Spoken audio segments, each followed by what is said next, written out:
आज के इस संध्याकालीन सम्मान समारोह में आप सभी का अभिनंदन है, स्वागत है।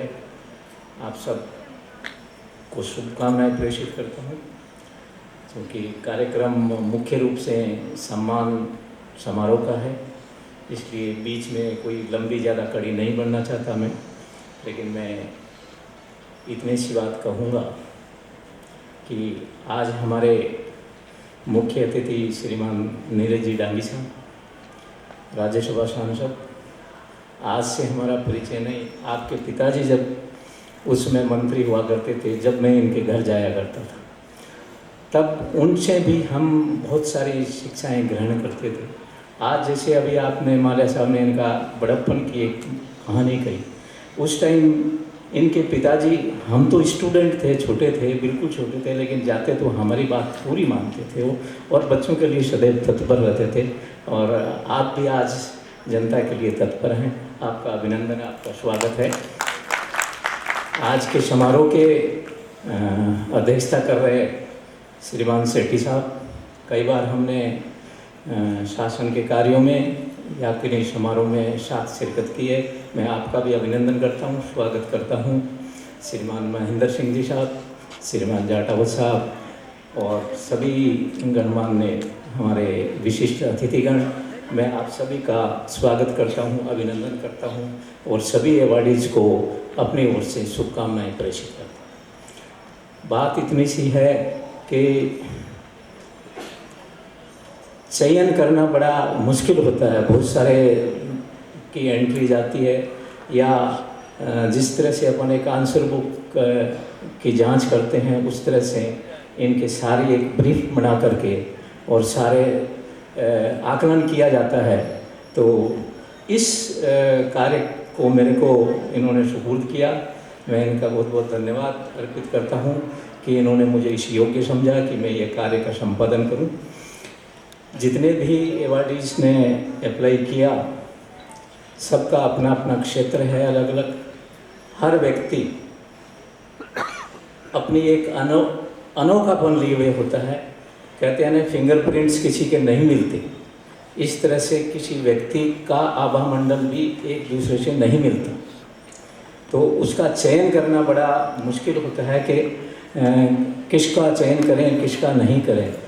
तो हमने इस संस्था के माध्यम से, जैसा कि संस्था के उद्देश्य हैं कि मानव सेवा और परोपकार हो, मैं बहुत सारे आवेदनकर्ता मेरे से पूछते भी हैं, साहब इसने तो कोई काम ही नहीं किया, इसने तो एक ही काम किया, 2 ही काम किया, हमारे तो 4 पेज भरे हुए हैं, हमारे प्रोफाइल में इतना बड़ा।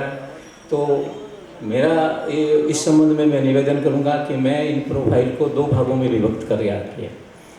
एक आदमी अपना इंडिविजुअल प्रोफाइल ब्रिज करता है, आपने एमए किया, पीएचडी की, ये किया, आपने नौकरी की, प्रोफेसर बने, समाज को क्या दिया आपने। Individual profile and profile for humanity. किसी ने 2 ही काम किए, लेकिन वो 2 किए जो मानव सेवा के लिए, मानव समाज के लिए किए। तो हमने 2 वाले को भी सिलेक्ट किया और 50 वाले को नहीं भी किया, इंडिविजुअली। और चूँकि इस संस्था का उद्देश्य ही मानव सेवा है, तो मानव सेवा में जो अग्रसर होगा, जो करेगा, उसको हमने चयन करने में प्राथमिकता दी। तो इस तरह से मैं ये भी कहूँगा कि इसकी एक कई वर्षों से, 7-8 साल से ये सम्मान समारोह किया जा रहा है। तो हर बार ये प्रक्रिया है। पिछले 2019 में हमने को 13 श्रेणियों में विभक्त किया। पहले एक ही समाज समान गौरव दिया जाता था, हमने 13 श्रेणियों में अलग अलग विभक्त किया। 2020 में कोरोना के कारण नहीं हो पाया, उसका ये 21 का आपके समक्ष है, प्रस्तुत है।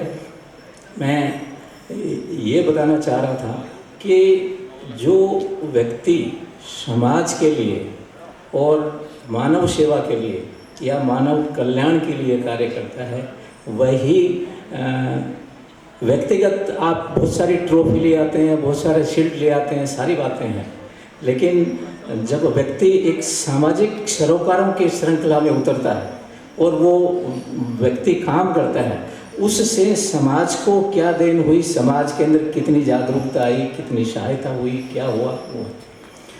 तो कहते हैं कि प्रतिभा के बल पर कुर्सी हासिल की जा सकती है, प्रतिभा के बल पर कुर्सी हासिल की जा सकती है, लेकिन कुर्सी के बल पर प्रतिभा हासिल नहीं की जा सकती।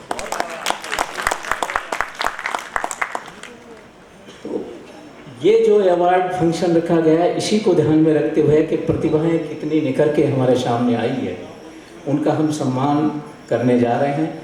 और ऐसा कहा जाता है कि ये कहा भी है कि यदि कर्म तेरे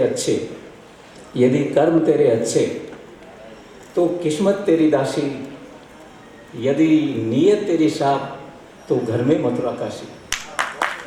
तो अगर हम नियत से, लगन से, निष्ठा से यदि किसी समाज को कुछ दे सकते हैं तो देना चाहिए। बाकी बहुत सारी बातें मालिया साहब ने बताया, मैं किसी को रिपीट नहीं करना चाहता।